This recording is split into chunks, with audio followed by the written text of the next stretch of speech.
Unpacking gifts after her housewarming, Hannah found a flash drive with a note.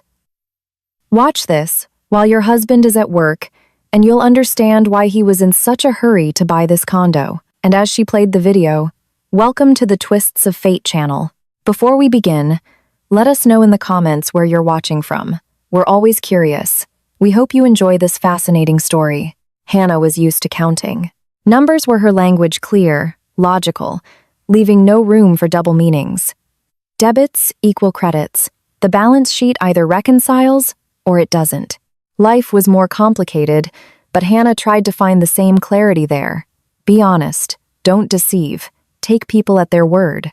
Naivety, perhaps, but she grew up in a family where a handshake meant more than a signature on paper, and she assumed all decent people lived that way. She was 34, and for the last 6 years, she'd been a senior accountant at a construction company. It was a small firm, about 40 people, but they were solid, building residential homes in the suburbs. The contracts were steady. Hannah handled payments to suppliers, processed payroll, and prepared financial reports.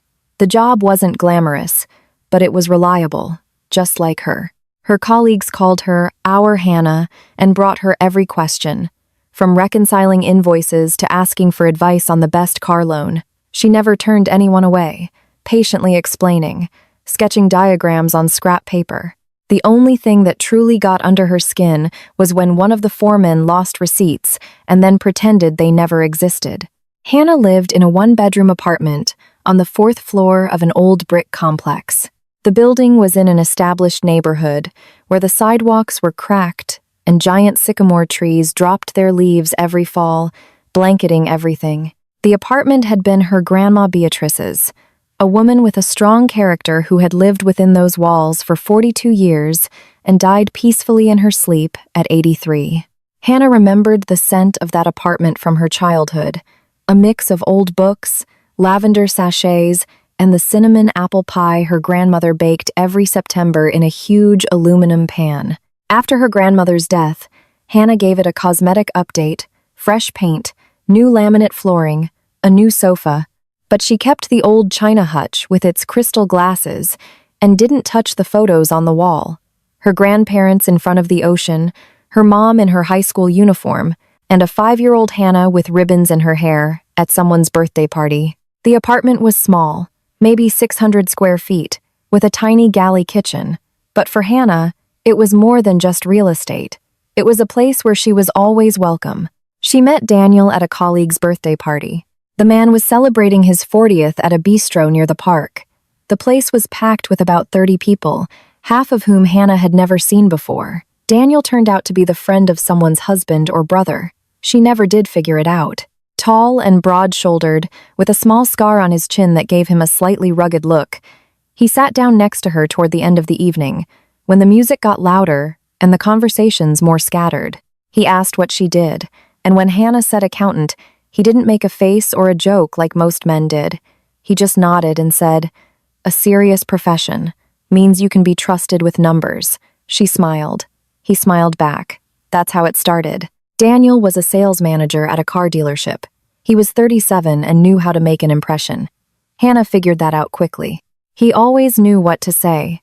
A compliment that didn't sound sleazy, a joke that diffused any tension, a question that showed he was listening. On their first dates, he took her to decent restaurants and gave her flowers, not roses, but wildflower bouquets, because they were more honest. He talked about his plans to open his own business, maybe an auto repair shop or something in real estate. He spoke with confidence, a spark in his eyes. And Hannah believed him, not because she was foolish, but because she wanted to. She was 31 when they met, with one failed long-term relationship behind her that had ended quietly and blandly, like weak tea. At the time they met, Daniel was renting a room in a shared house on the outskirts of town. When Hannah visited for the first time, he seemed embarrassed, or pretended to be, and said, "I know it doesn't look like much, but I deliberately didn't spend on housing. I was investing in my career, in training, in connections. An apartment is just a matter of time." Hannah thought, here's a man with priorities, not someone who lives for today, but someone who's building a future. She didn't bother to check what kind of training or connections he was investing in. Why would she? She trusted him. They got married a year after they met. It was a modest affair, a ceremony at City Hall, followed by dinner at a restaurant with family and close friends. About 20 people.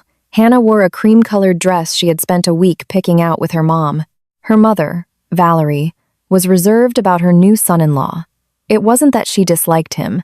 She was just used to judging people by their actions, not their words. And so far, Daniel mostly talked. "We'll see," she told her daughter after the wedding. Hannah took it as a blessing. The first year and a half passed relatively peacefully. Daniel moved into Hannah's grandmother's apartment. It was a bit cramped. His belongings took up half the closet and the entire balcony. But Hannah didn't complain.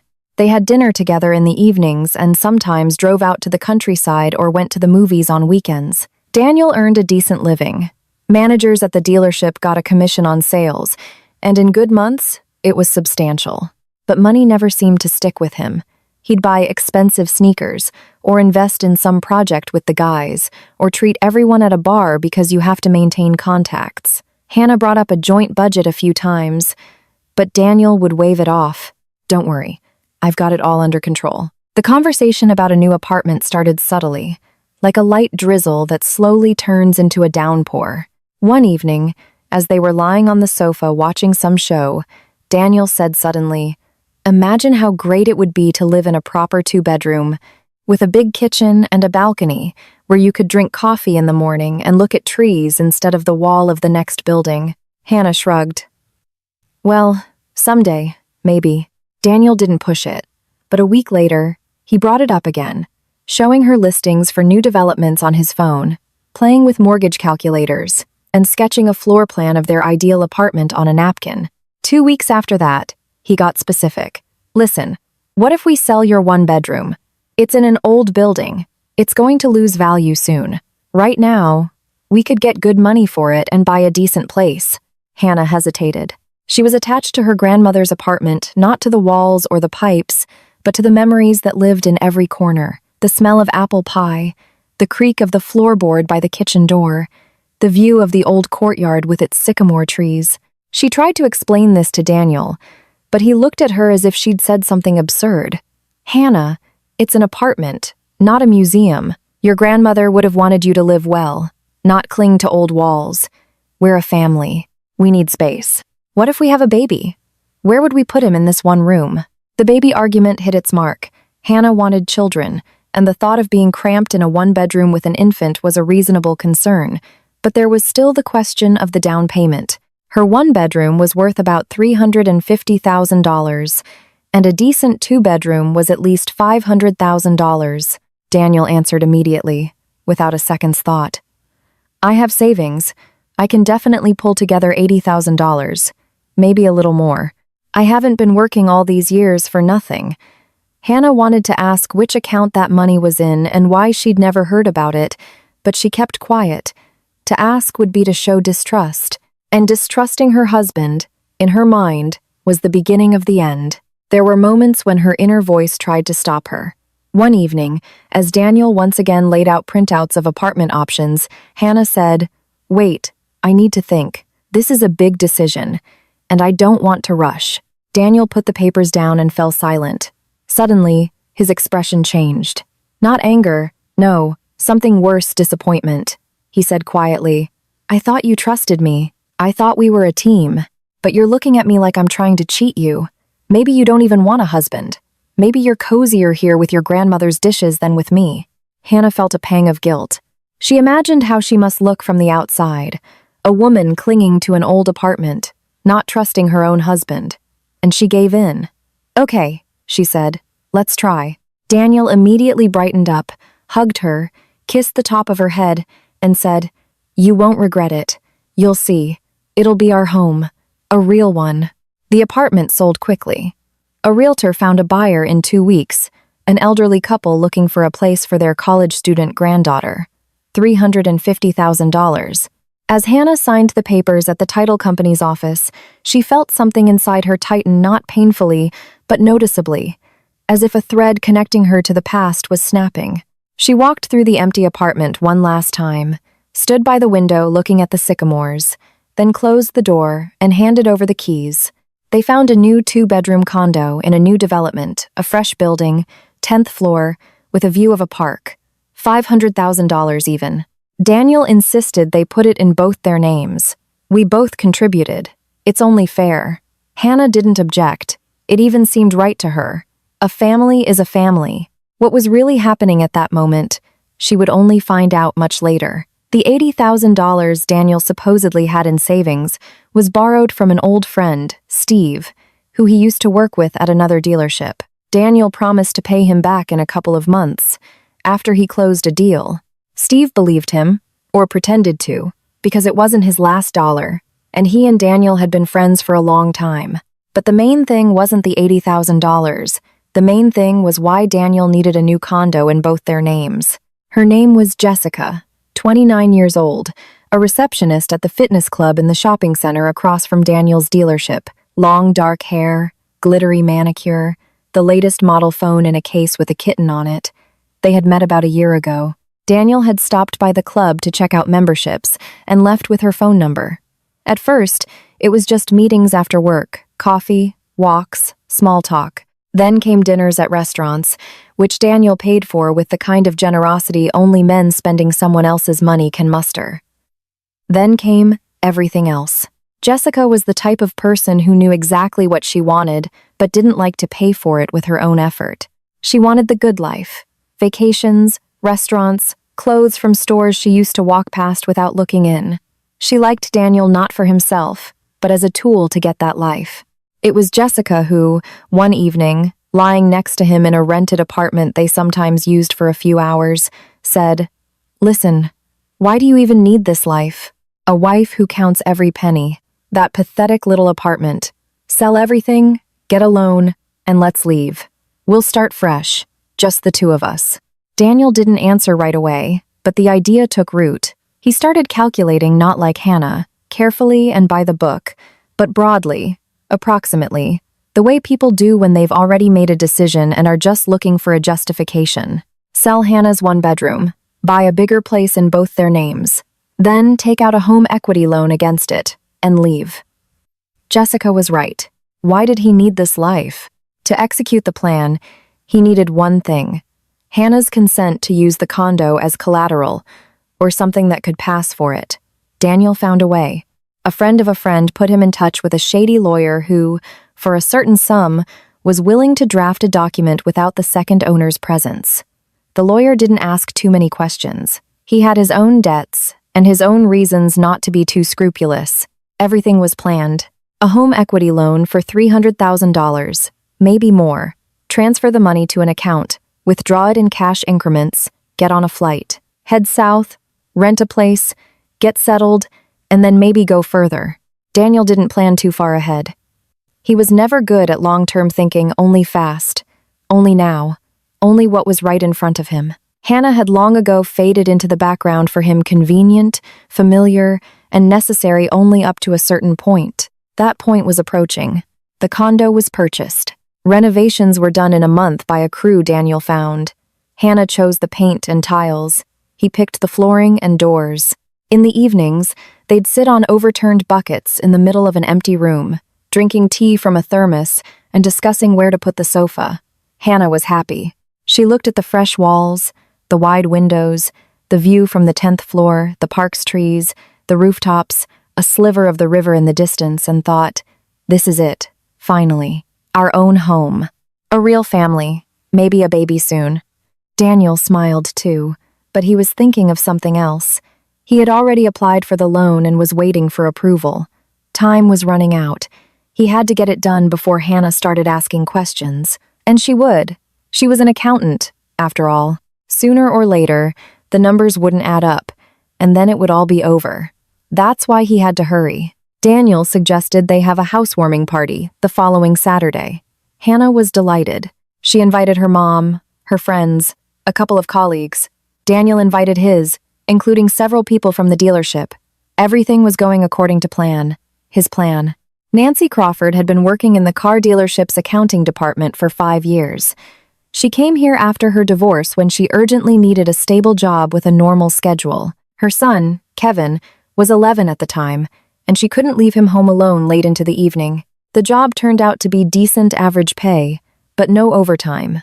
The team was quiet, and management didn't bother her with trivial things.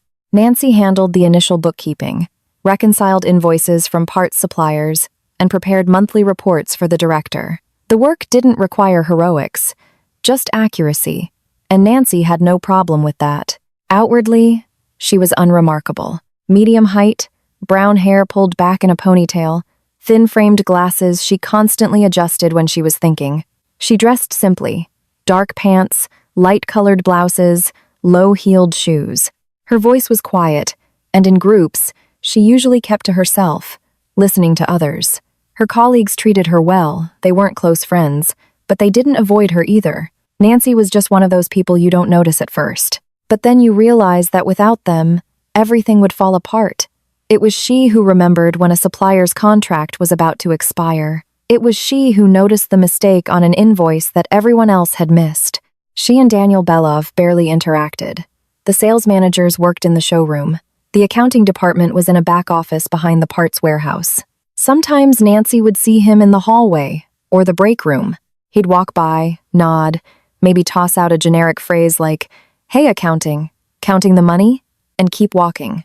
Nancy would nod back and forget about him a second later. To her, he was just one of a dozen loud, hurried men in identical polo shirts who were always rushing somewhere and always losing their receipts. But about 2 months before the housewarming, Nancy started noticing something strange. Not because she was watching him, it just happened. Their lunch breaks often overlapped, and Nancy, sitting at her table by the window in the break room, would inadvertently watch the comings and goings. Daniel started leaving the showroom frequently in the middle of the day.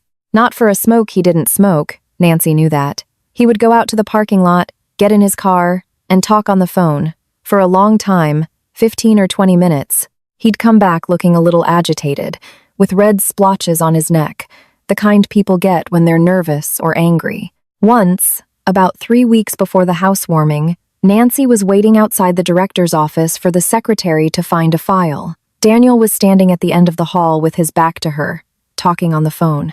His voice was low, but the hallway was empty, and a few phrases carried clearly. "The deadline is tight. Need it done by the end of the month. Yes, the paperwork is almost ready. No, she has no idea. I'm telling you, it's under control." Nancy didn't understand what it was about and didn't think much of it. People have their own business. Maybe he was selling a car, maybe getting a loan. None of her concern. But the phrase, "she has no idea," lodged itself in the back of her mind and stayed there, like a splinter. The evening that changed everything happened on a Thursday, 3 weeks before the housewarming. Nancy was finishing up the quarterly report and stayed until 8 p.m. Kevin was at his grandmother's. Nancy's mom picked him up on Thursdays so she could finish her work in peace. Nancy shut down her computer, packed her bag, and left the building. It was already dark outside. October stole the light early. She decided to walk to the nearby shopping mall. She needed to stop by the pharmacy for eye drops and buy Kevin some notebooks. The mall was a 10-minute walk. Nancy entered through a side entrance, walked past a shoe store and a cell phone kiosk, and headed toward the escalator.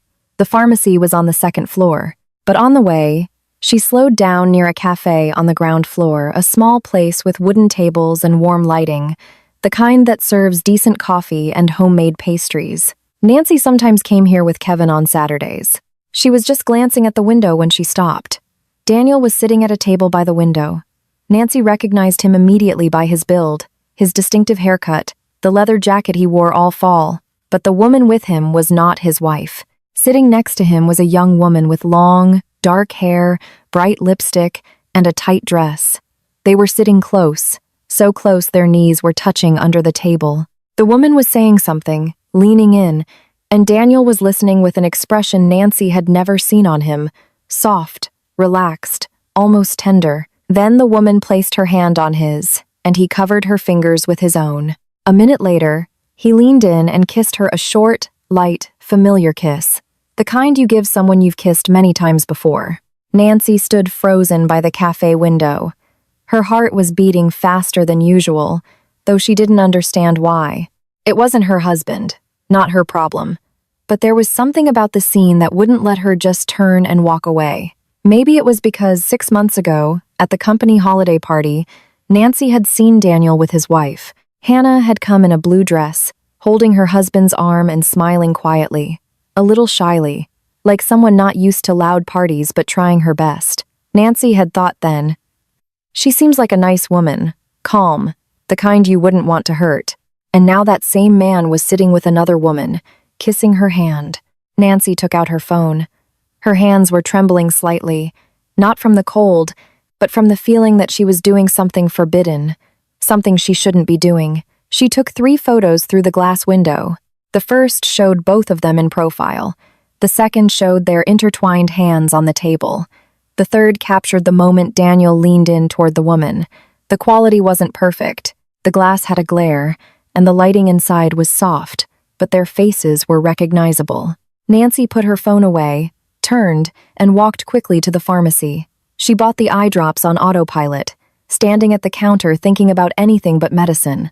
She forgot the notebooks for Kevin. The whole way home, she argued with herself. One part of her said, "Stay out of it. You don't know their life. Maybe they have an open relationship. Maybe they're already separated and just haven't filed for divorce. There could be 1,000 explanations." The other part answered, "You saw his wife. She doesn't look like a woman who knows. She looks like a woman who is being deceived, and you just got proof." At home, Nancy made tea, sat at her kitchen table, and stared at the photos on her phone for a long time. Then, she closed the gallery and decided to wait. Do nothing. See what happens. Getting involved in someone else's life was the last thing she wanted to do. Maybe it would resolve itself. A week passed. Nothing resolved itself. At work, Daniel acted as usual, joking with colleagues, signing papers, drinking coffee in the break room. Only his phone calls in the parking lot got even longer. And then her sister, Olivia, called. Olivia was 4 years younger than Nancy. As kids, they fought over dolls and blankets. As teenagers, over time in front of the bathroom mirror. Then they grew up and became the kind of sisters who call each other every other day and know everything about each other. Olivia was a loan officer at a branch of a regional credit union, a small one, the kind that operates out of a rented space on the ground floor of a residential building and provides home equity loans with minimal bureaucracy. The job was stressful. Clients were often desperate, paperwork was messy, and management pushed for quotas. But Olivia held on. She was meticulous, just like her older sister, and had a knack for noticing what others missed. That evening, about 10 days before the housewarming, Olivia called Nancy at an unusual time, not at 9 p.m. when they were both home and could chat, but at 7, while Nancy was still on the bus home from work. "Nancy? I had a strange client today," Olivia said without preamble. She always started like that when something was bothering her. "No, hello, no, how are you?" Straight to the point. A guy came in to apply for a loan against his condo. It's in both his and his wife's names. A recent purchase. Not even 6 months old. He was with a young woman, and it wasn't his wife. I'm sure of it.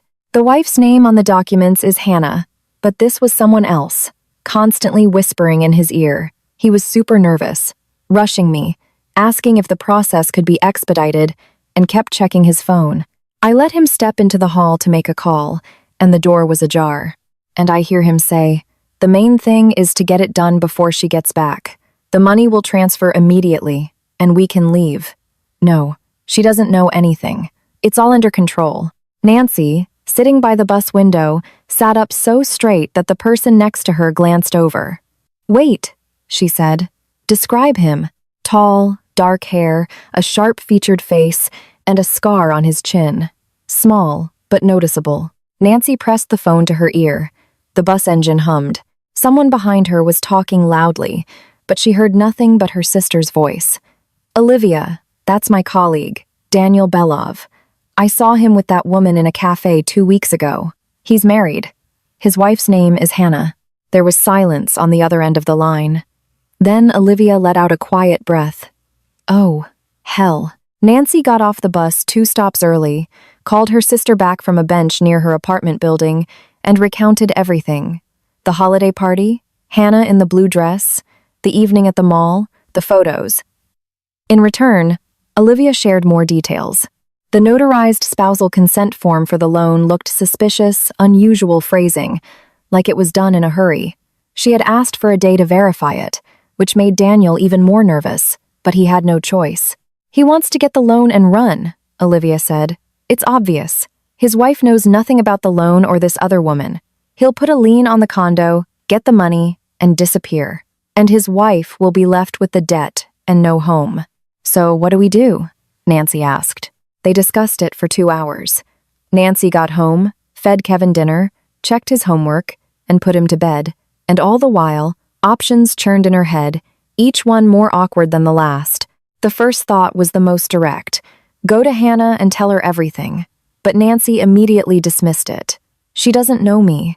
I'm a nobody to her, just some random woman from her husband's accounting department. I show up and say, "Your husband is a cheating fraud?" She'll think I'm crazy, or that I have a personal motive, that I have a crush on him and want revenge. And Daniel will spin some story, say I'm stalking him, that I'm unhinged. She'll believe him, not me. She's his wife, Olivia agreed. I can't just go and tell her either. I'm a bank employee. I have a confidentiality obligation. If they find out I'm discussing a client's data with outsiders, I'm finished. They'll fire me and maybe even press charges. Then what? Olivia was silent for a moment. Then she said, "We have cameras in the lobby. The recordings are kept for 30 days. The video shows him coming in with that woman, how they sat in the waiting area, how he went into the hall to make a call. There's no audio, but the picture is more eloquent than any words. If his wife sees that recording, she'll understand everything herself. No explanations, no comments from you or me. She'll just watch it and see. And how would you get it?" Olivia knew how. The credit union had a security guard, Mr. Peterson, a man in his 60s, a veteran, calm, and taciturn. 2 years ago, Olivia had helped him get a loan for his daughter on good terms, found a program with a low interest rate, gathered the documents, and pushed the application through for approval, even though his daughter's income was technically a little short. Mr. Peterson remembered that, and had told Olivia more than once that if she ever needed help, she should ask. The next day, Olivia approached him during his lunch break. They stood by the employee entrance. Mr. Peterson was smoking a cheap cigarette, squinting at the autumn sun. Olivia explained the situation briefly, without unnecessary details. There was a woman being deceived by her husband. He was trying to take out a loan on their shared home and disappear with the money. The only thing that could save her was a camera recording showing her husband coming to the credit union with another woman. Mr. Peterson finished his cigarette, stubbed it out on the edge of an ashtray, and said, "That's against the rules." Olivia nodded. "I know." He looked at her for a long moment, then added, "But the rules aren't always right. Tell you what. I'll copy a piece of the recording onto a flash drive, the part with the waiting area and the hallway. It's silent anyway. If anyone asks, I didn't do anything, and you didn't ask for anything." Olivia handed him a small black flash drive she had bought at a convenience store on her way to work. By evening, she had the recording. 4 minutes of video, Daniel and Jessica in the waiting area. Then he gets up, goes into the hallway, talks on the phone, gesticulates, looks nervous. No sound, but with a date and timestamp in the corner of the screen. That evening, the sisters met at Nancy's house. Kevin was already asleep. The lamp over the kitchen table was on, and in the quiet, you could hear the muffled sound of a neighbor's TV through the wall. Olivia brought her laptop, and they watched the recording together. Then Nancy opened the photos from the cafe, the ones taken through the window. The woman in the video and the woman in the photos were the same. Dark hair, bright lipstick, a tight dress. "So here's the plan," Nancy said, pushing aside a cup of cold tea. "She needs to see this for herself. Without us, without explanations, without pressure. Just get the recording and watch. Then she'll believe her own eyes, not someone else's words." "But how do we get it to her?" Olivia asked. And then Nancy remembered. Last week in the break room, Daniel had been telling his colleagues that they were having a housewarming party on Saturday. He invited anyone who wanted to come. Nancy Hedging had only been half listening, but she remembered, and had even gotten a message in the workgroup chat with the address and time. "The housewarming," she said. He invited people from the dealership. I'm invited too. I'll come with a gift, and the gift will have a surprise inside. Olivia looked at her sister with an expression that was a mix of admiration and anxiety. Are you sure? Nancy wasn't sure. She was shaking at the thought of dropping such a bombshell into a stranger's life. But every time she closed her eyes, she saw Hannah at that holiday party in the blue dress, with her quiet smile, holding her husband's arm. And she knew that if she stayed silent, that woman would lose everything: her home, her money, her faith in people. And Daniel would ride off into the sunset with his Jessica and never look back. I'm sure, Nancy said. I'll write the note in block letters so the handwriting can't be traced. I'll put the flash drive at the bottom of the gift box. She'll find it when she's unpacking things after the party. Probably the next day, when she's alone. Olivia nodded, then added, I'll stall his loan application for a few more days. I'll ask for additional documents, find something to nitpick. That will buy her some time. They sat in the kitchen until midnight, discussing the wording of the note, what to write so that Hannah wouldn't throw the flash drive away, thinking it was a prank, but also wouldn't get so scared that she'd run to her husband. In the end, they settled on a short text. Watch this when your husband is at work, and you'll understand why he was in such a hurry to buy this condo. Vague enough to pique curiosity, specific enough to hook her. Nancy rewrote the text in block letters on a sheet from a notepad, straight, neat, with no slant or flourishes. The handwriting was neutral, like something from a textbook. She placed the note on the table and looked at her sister. Well, she said quietly, now I just have to buy a dinnerware set. The housewarming was scheduled for Saturday. Hannah spent the morning bustling around the condo, wiping dust from the windowsills, arranging the wine glasses she'd bought the day before, and slicing cheese and cured meats on a large wooden board. The condo still smelled of fresh paint and new laminate. There wasn't much furniture. A sofa, an extendable dining table pulled out to its maximum length, 6 chairs, and 4 stools borrowed from a neighbor downstairs. Unpacked boxes were stacked in a corner. They hadn't gotten around to them yet. Daniel had gone out for drinks in the morning and returned in high spirits. He hauled 3 bags into the kitchen, set bottles on the counter, and winked at Hannah. We're celebrating tonight. We've earned it. He was wearing a nice shirt, was clean-shaven, smelled of cologne, and played the role of the host as if he'd been rehearsing for a week. Hannah thought how handsome he was when he was in a good mood.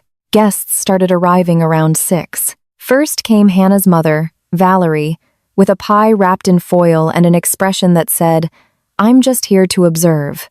She was followed by 2 of Hannah's friends with their husbands, then a couple of neighbors, and then Daniel's colleagues from the dealership, 3 guys and 2 women from marketing. In total, about 15 people showed up. Nancy arrived closer to 7. She was wearing a dark green dress she only wore a couple of times a year, and understated earrings, a 40th birthday gift from her mother. In her hands, she held a large cardboard box tied with a ribbon. A 6-person dinnerware set, white with a thin gray rim. She had chosen it carefully, wanting the gift to look respectable and not arouse suspicion. At the bottom of the box, under the last layer of plates, lay the flash drive in a small, clear baggie and a folded piece of paper. Daniel opened the door, a wide smile on his face. Oh, Nancy. Hey, come on in. Glad you could make it. Nancy smiled back and handed him the box. For your new kitchen. Congratulations. Daniel took the box and placed it with the other gifts on a console table in the entryway, where bags, envelopes, and wrapped packages were already piling up. Nancy slipped inside and nodded to Hannah, who was in the kitchen arranging salads in bowls. Thanks for coming, Hannah said, wiping her hands on a towel. She recognized Nancy. She'd seen her at the holiday party but couldn't recall her name immediately. You work with Daniel, right? Yes, in accounting, Nancy replied. Beautiful condo. Congratulations. Thank you. It was a long road to get here. Hannah smiled, that same quiet smile Nancy remembered from the party. The smile made something inside Nancy clench. She nodded and moved into the living room. The evening progressed as expected. Daniel poured wine and made toasts to the house, to family, to the future. He spoke beautifully, with well-timed pauses, and the guests raised their glasses. Valerie sat in a corner of the sofa, eating her pie and watching her son-in-law with an unchanging expression. Hannah's friends took pictures of the condo, discussing the renovations and the view. Daniel's colleagues joked, clapped him on the shoulder, and said, "Way to go, Belov, you've made it."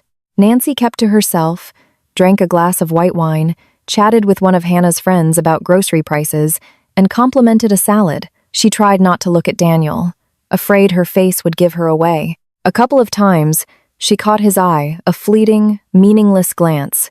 He had no idea. At 9, Nancy told Hannah it was time for her to leave. Her son was home alone. She thanked her for the evening and wished her happiness in the new home. She put on her shoes and coat in the entryway and left.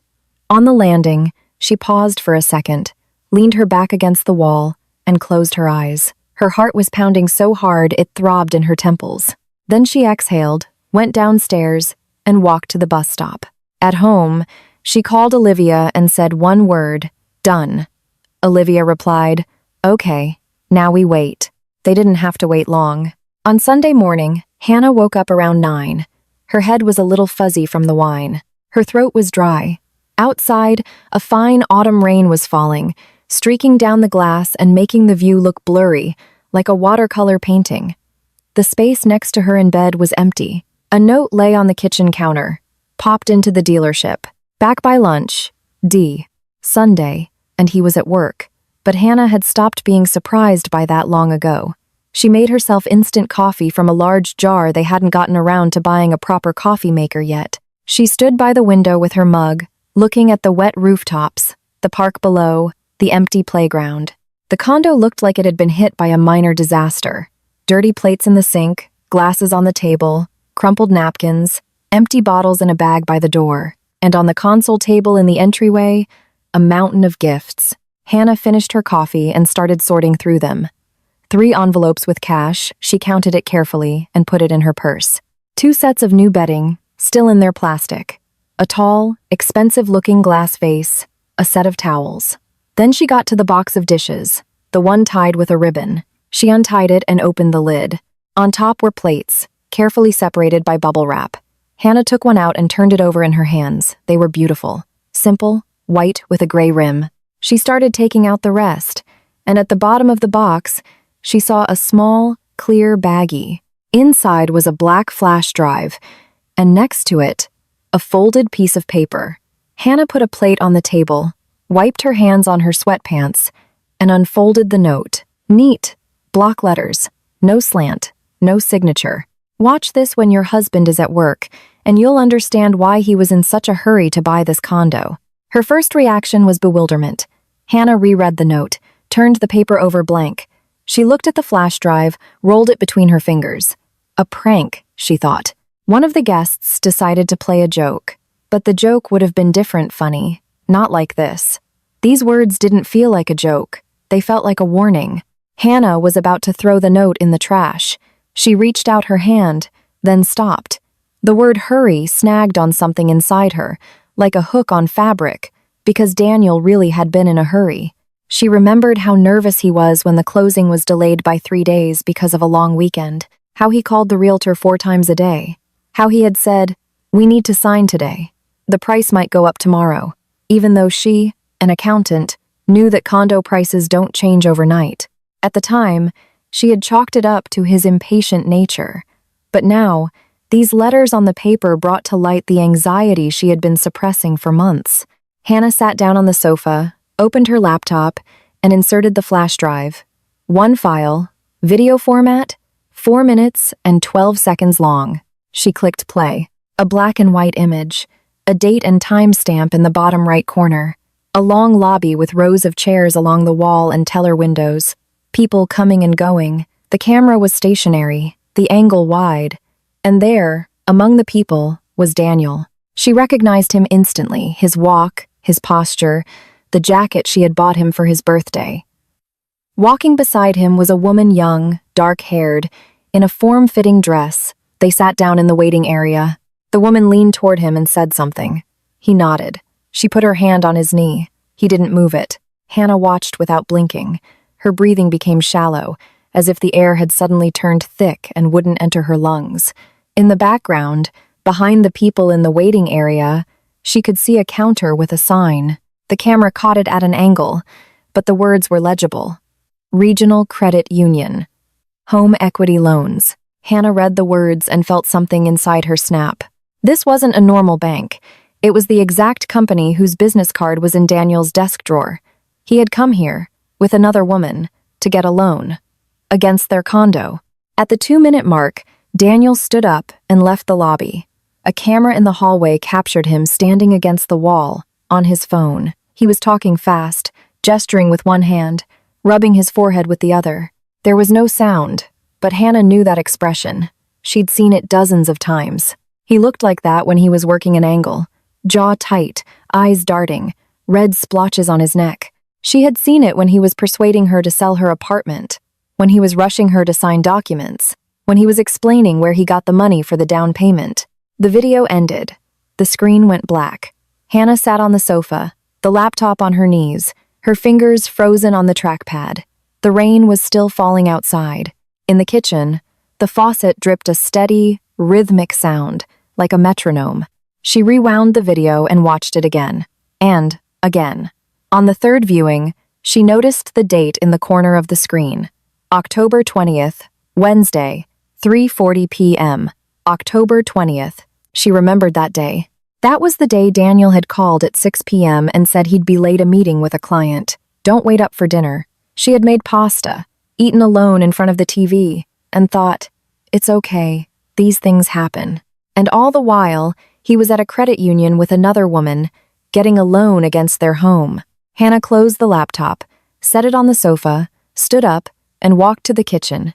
Her hands were shaking with a fine tremor, but not from fear, from anger. A quiet, dense anger that rose from the pit of her stomach and filled her chest. She turned on the faucet, filled a glass with water, and drank it in one gulp.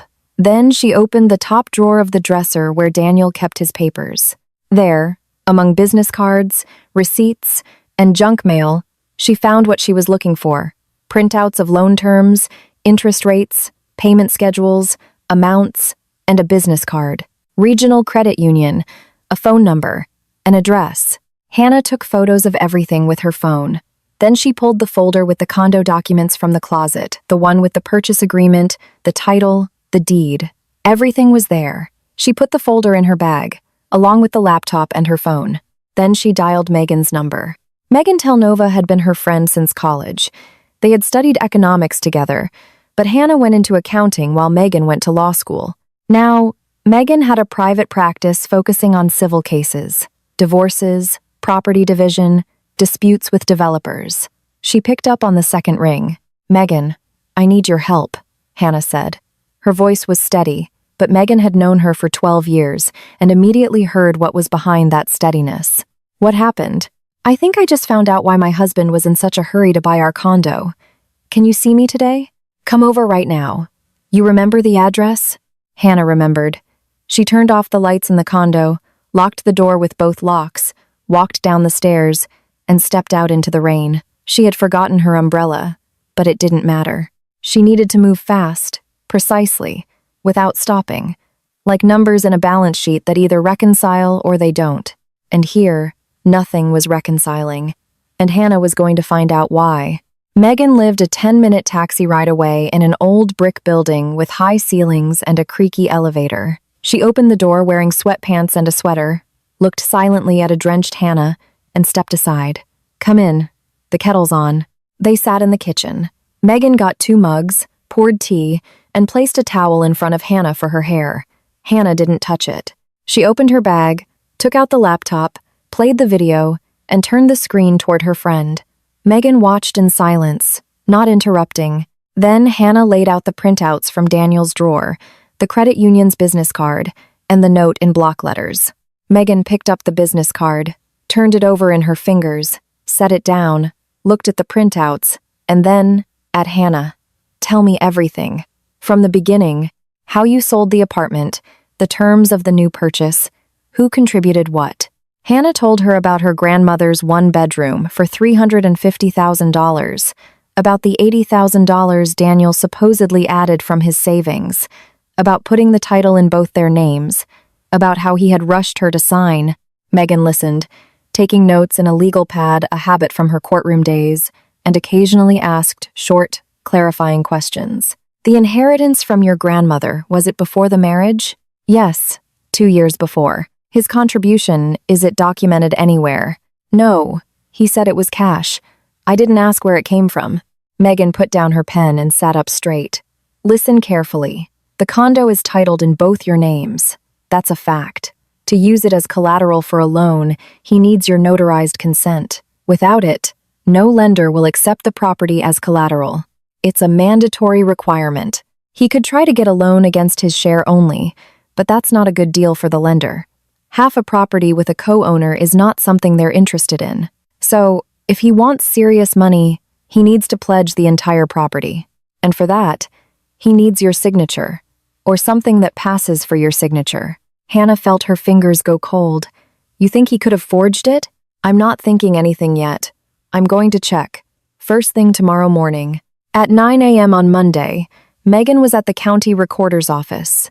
On Hannah's behalf, she filed a lis pendens, a notice that effectively freezes any transactions on the property without the owner's personal presence.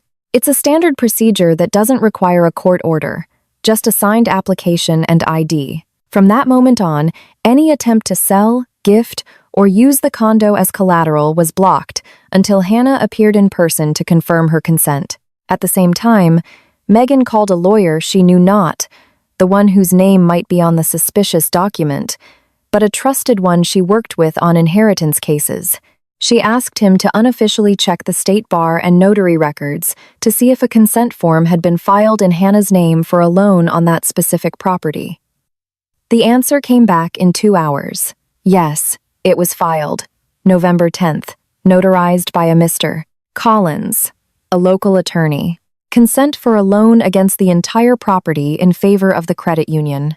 Megan called Hannah back. Hannah, were you at a lawyer's office on November 10th? No. On November 10th, I was at work until 7, and then I went to my mom's. Her blood pressure was high. I even remember because I had to call a taxi. It was late. Then we have a problem. Or rather, Daniel has a problem. There's a notarized consent form in your name that you never signed. It's a forgery, and that's a criminal offense. Hannah was silent on the phone, then asked quietly, What do I do? File a police report, right now. They filed the report that same day. Megan went with Hannah, helped her draft the statement, and attached copies of the documents, the printouts from Daniel's drawer, the business card, and screenshots from the video. The detective on duty, a young man in a wrinkled suit, listened, leafed through the papers, and his expression grew serious when he got to the notarized consent. If that signature is indeed not yours, that's forgery. Plus, depending on the details, possible fraud. We'll order a handwriting analysis and bring your husband in for questioning. Hannah walked out of the police station and stood on the steps for a minute or two. Cars drove by. A woman with a stroller walked around her on the sidewalk. The smell of fried onions wafted from a cafe across the street. A normal Monday, a normal street, but inside, it felt like the floor had vanished from under her feet and hadn't yet returned. You're doing the right thing, Megan said, standing beside her. She didn't hug her or try to console her, just stood shoulder to shoulder, and that was enough. Hannah got home in the evening. Daniel was already there, sitting on the sofa, scrolling through his phone. He looked up. Where have you been all day? At Megan's, Hannah answered. Then running errands. He nodded and went back to his screen. She walked to the kitchen, put the kettle on, and thought, this is what it's like, sitting in the same apartment with a person who tried to rob you and pretending everything is normal. The kettle boiled. She poured hot water into a mug and realized she'd forgotten a tea bag. Her hands still wouldn't obey. 2 days later, the police called Daniel.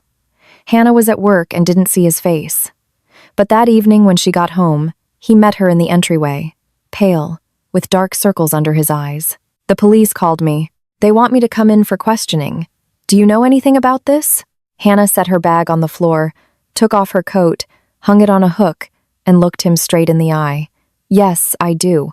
I'm the one who filed the report. Daniel's mouth fell open, and for a moment, he couldn't speak.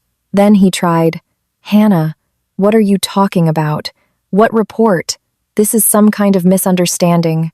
I can explain everything. "Explain it to the detective," Hannah said and walked past him to the kitchen.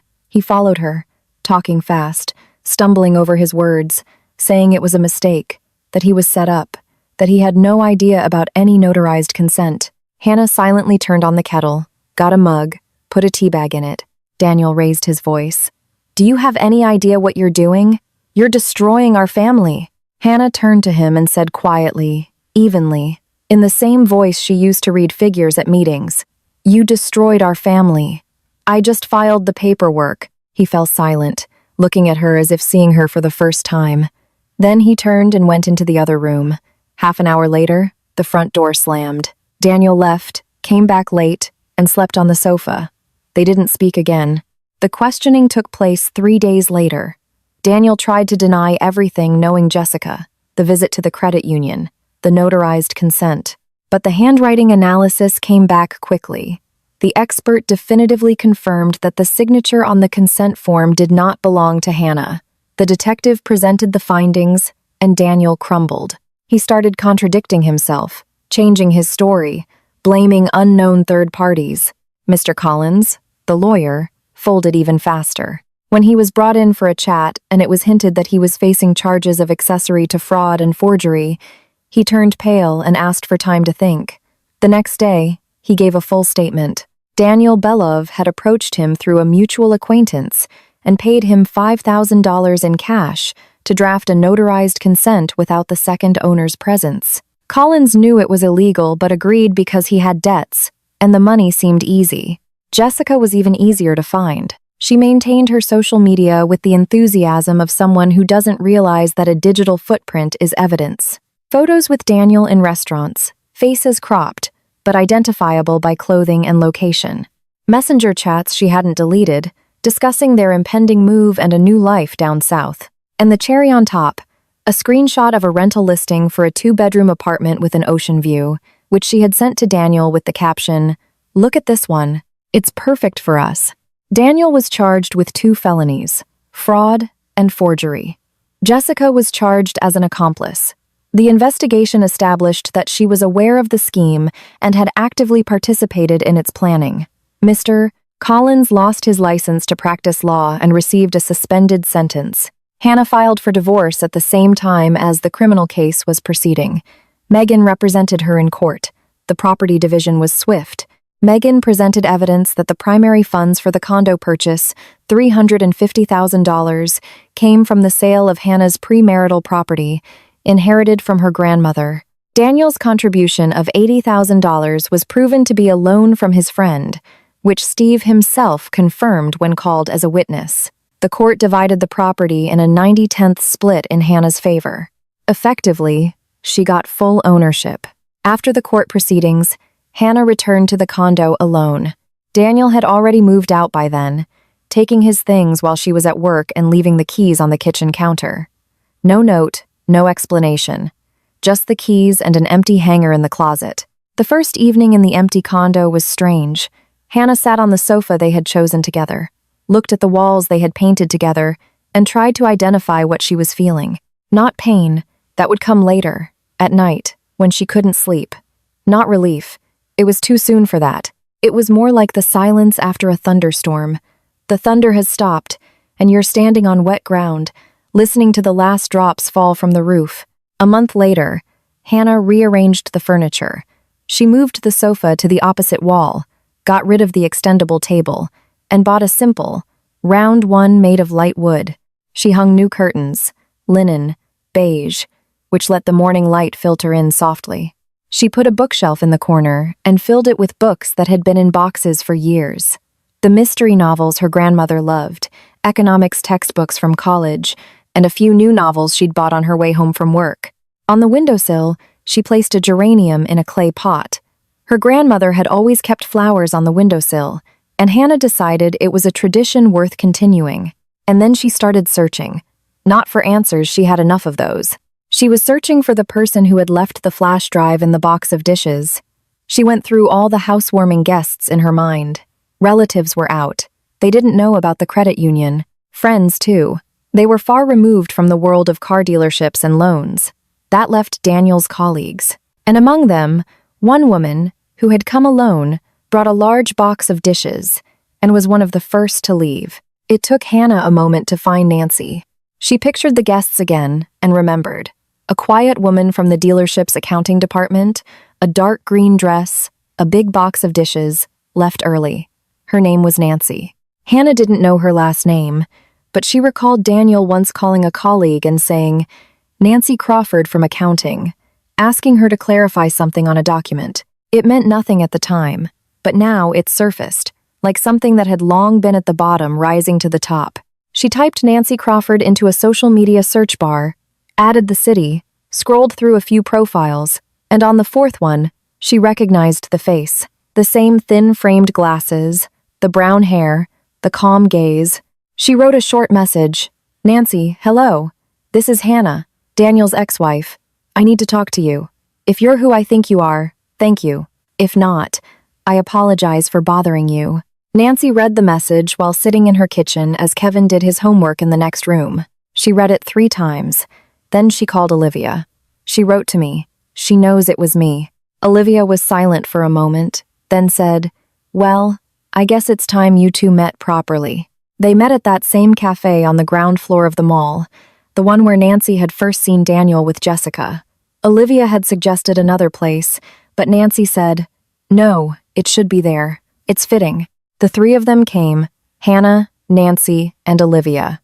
They ordered coffee and pastries. The cafe had good eclairs. Nancy knew this from her Saturday visits with Kevin. Olivia was nervous. She knew that sharing the camera footage was a violation of the credit union's internal policies, and if her bosses found out, she'd be fired, maybe worse. She sat clutching her mug with both hands, waiting for Hannah to ask uncomfortable questions. But Hannah didn't ask how they got the recording or who had helped. She looked at both of them and said simply, "If it weren't for you, I would have lost my home, my money, and probably my faith that there are decent people in the world. You could have said nothing. It wasn't your problem." Olivia looked down. "We just couldn't walk away. When you know someone is being deceived and you can stop it, staying silent is harder than getting involved," Nancy added quietly. "I hesitated until the very end. Honestly, I was scared. I thought you'd think I was meddling, or that I had some other motive. But when Olivia told me about the credit union, about the loan, about what he said on the phone, I knew I couldn't stay silent. Because if I did, and then I found out you'd been left with nothing, I would never have forgiven myself." They sat in the cafe for an hour and a half. The conversation gradually shifted from Daniel to other things. Their jobs, their kids. Hannah asked about Kevin, and Nancy lit up, talking about his new passion for coding and the simple games he was creating. They talked about future plans. Olivia admitted she was thinking of moving to a different bank. "This one is too stressful. I'd like to be able to sleep at night." Hannah shared that she had signed up for professional development courses and was thinking about one day opening her own accounting firm. When they left the cafe, it was already getting dark, a November evening. The streetlights cast a yellow glow. The last of the leaves rustled on the sidewalk. Hannah turned to them both and said, "Let's not lose touch. I feel like people who are capable of doing what you did are rare, and it would be foolish to lose something so rare." Nancy smiled. For the first time that evening, a genuine, open smile. Olivia nodded. "Let's." They exchanged phone numbers properly this time, not through work chats or anonymous notes. They hugged goodbye, a brief, slightly awkward hug, the kind people share when they're not yet used to each other but know they will be. Hannah walked home. It was cold, but she wasn't in a hurry. She thought about how strangely life works. 3 women who should never have met were now connected by a single story. A box of dishes, a flash drive at the bottom, a note in block letters. Sometimes, the most important things don't come in beautiful packaging or with grand pronouncements. Sometimes, they're lying at the bottom of a box of plates, small, black, the size of a pinky finger just waiting to be found. At home, she turned on the light, hung up her coat, and went to the kitchen. Kettle, mug, tea bag. The geranium on the windowsill had unfurled its leaves. It liked this windowsill wide, warm, with a view of the park. Hannah stood by the window, holding the hot mug in both hands, and looked out at the city lights. Somewhere far away, beyond the rooftops, a sliver of the sunset glowed a thin, pink line, already fading, and inside her apartment, it was warm, quiet, and for the first time in a long time, truly peaceful.